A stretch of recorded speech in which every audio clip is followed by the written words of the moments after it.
Luis Castillo had yet another stellar outing yesterday, this time it coming at home in Seattle against the Padres. He needed 99 pitches to get through 6 innings. He gave up 4 hits, just 1 walk, had 9 strikeouts, and no earned runs. And let's just take a minute to admire Castillo's arsenal. Manny Machado's first at-bat, he went down on 3 sliders.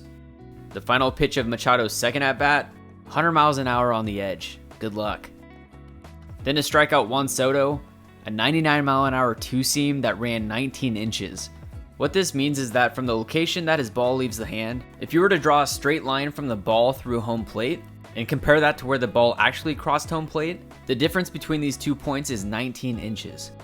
And for reference, home plate is 17 inches wide. Okay, now getting into the extension talks.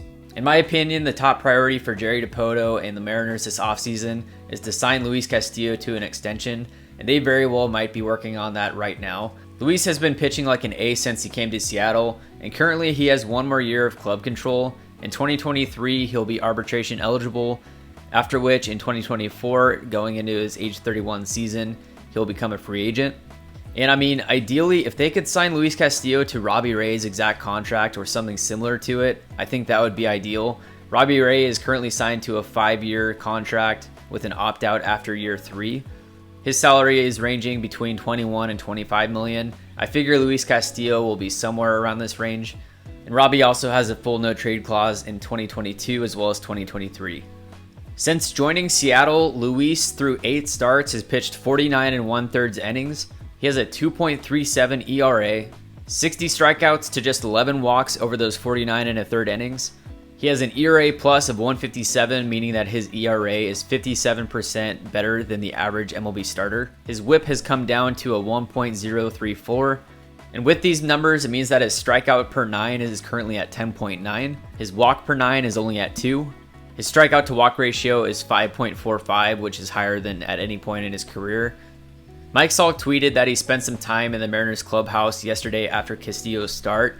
He heard from one player who's a hitter that said Luis Castillo is going to win a Cy Young playing all of next year in this park for this team, which I completely agree with. I mean, you look at the difference in ballpark factor going from the Reds' home stadium, Great American Ballpark, down to the Mariners' home stadium, T-Mobile Park in Seattle. Great American Ballpark is the second most hitter-friendly ballpark in the league. T-Mobile Park is the most pitcher-friendly park in the league. This ballpark factor right here, 100 being average, basically there's about 10% more runs scored in Great American Ballpark compared to average. And in T-Mobile Park, there's about 9 runs less scored than the average stadium. When you pair Luis Castillo's elite arsenal with the most pitcher-friendly ballpark in the league, I think it's easy to see how he could win a Cy Young and be the best pitcher in the league. And if the Mariners can have a rotation of Luis Castillo, Robbie Ray, George Kirby, Logan Gilbert, and then either Emerson Hancock or Marco Gonzalez, I think that's a top 5 rotation in the league.